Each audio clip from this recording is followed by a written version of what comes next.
Hello, my name is Marcus. I'm the compiler of a collection of therapy quotes entitled Psychoanalytic Self-Awareness Quotes. This is TQ 189. Therapy quote number 189. Rationalization. With rationalization as a defense, the person is able to engage in a justification process in which unacceptable motivations or behaviors are made acceptable and even tolerated through explanations that have the appearance of logic. So that's that last part's important, the appearance of logic. There was a previous video entitled Rationalization Is. That was a lengthy one. And I thought this is a brief little follow-up to it. As well, I'd like to use 189 as a follow-up to 186 to 188. So, rationalization is a defense mechanism. All defense mechanisms are used to deal with anxiety. So when somebody's rationalizing, they're feeling anxiety. They may not even know it. So if it's false logic or it's convoluted logic or there's a lot of equivocation, words are sometimes words are vague and you can swap the meaning and be misleading with the words, or long lies, any kind of if something appears logical, if it sounds authoritative, or something,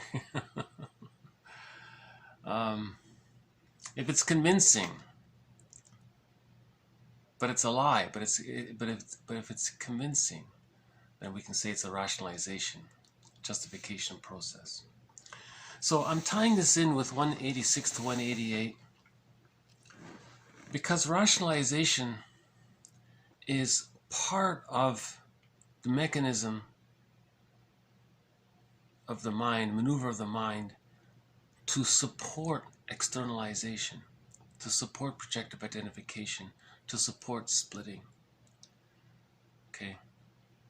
So what happens is, with an insecure attachment style, there's what's called the defense mechanism of splitting. The child has images of his mother as being satisfying and images of his mother as being frustrating. That's the splitting. Normally they get resolved by the age of 3 and we have whole object relations.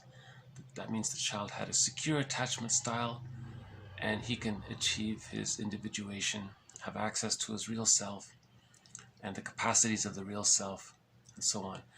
If that splitting doesn't get resolved or integrated by the age of 3, 5 at the latest, then that can become part of the psychic structure, which can influence a person in adulthood.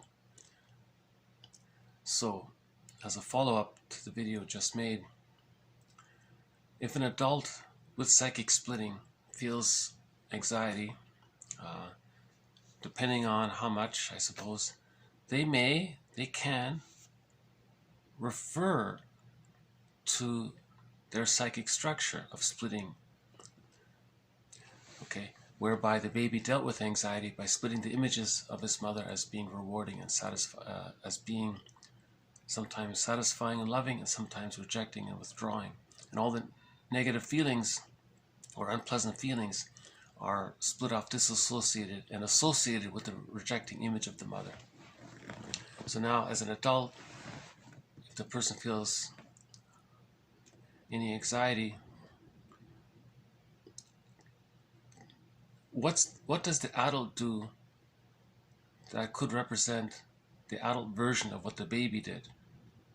So the baby split off and disassociated. How does the adult maintain that? How does the adult do that? There's where this is where projective identification comes in. The person will use rationalization to manufacture some excuse to say that that thing outside is representative symbolically, unconsciously, of the rejecting part image of the mother. Then, with that lie, he can then direct his frustration towards his mother, which he couldn't do as a baby. He then directs it outward, and that preserves the split. That's how the split is ingrained, I guess, or perpetuated. The person's not looking at the split. See, if the person doesn't look at the split, he's going to project it outward. It's hard to describe this. I notice I've been bumbling with this concept. I have this impression of it in my mind, but I'm having a hard time communicating it. I apologize. Maybe the idea template is helpful. So the baby forms a template to deal with anxiety. Anxiety, split off, disassociate. Anxiety at the mother, those feelings, split off, disassociate, bury. It's a part of him. It influences him, but he's not aware of it. Now as an adult, how does that operate as an adult? You look at someone else to represent your mother, and then you discharge you project your whatever you need that's related to this rejecting part image of the mother. You're recreating the babyhood situation with the external person outside, because that's how the person learned to deal with anxiety. That was the template. He didn't mature or learn healthier. Maybe he has, but maybe he's used them up or something, so he's gone back to his original default or something. Anyways, when you hear rationalization, in other words, when you hear a lot of rationalization, lies after lies, it's just endless. It's just, okay, this is what you're going to, and then that's there to give a person an excuse to himself that it's okay, that he's being reasonable, that he's being unreasonable. Rationalization is to make the person believe that he's being reasonable for being unreasonable. That's what he said there, appearance of logic.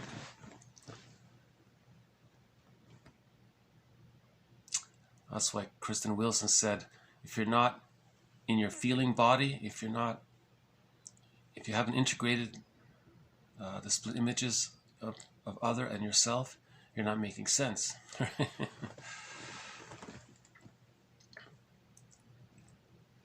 You know, sometimes you can see it. A person is irrationally very rageful and hostile. What's he angry for, really? Like, what is this really about? He's angry at the mother. Half the time when you see somebody who's angry, half the time they're really angry at the mother. But they don't know it, and they can't, and they have to make it appear that it's not the case. You see, it's forbidden. The baby was forbidden to express anger at the mother, so that gets repressed. So as an adult, you're trying to recreate that setup, that loop, that pattern, right? And again, that's the theory of repetition compulsion. When there's a trauma, we repeat it, we recreate it so we can repeat it to master it.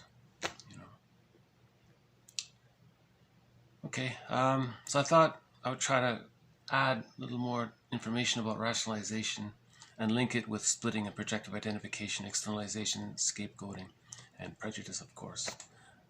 Any kind of all X, all Y thinking, and you hear this rationalization around it. All that is really the repetition compulsion of the trauma of the baby needing to split the image of his mother into good and bad. He's trying to deal with that, you see. There's a quote from a movie I'll post later on. It says, the therapist said to somebody, you have a trouble being sort of living in the present, realistically seeing the present as the present. You dwell in the past. You're living in the past because there was a problem there. You see, in neurotics, they think it's the present, they're living in the past. Neurotics don't live in the present, they live in the past. You see. I'll post that quote. Why don't I post that quote next? That'll be 190. I'll dig it up and post it.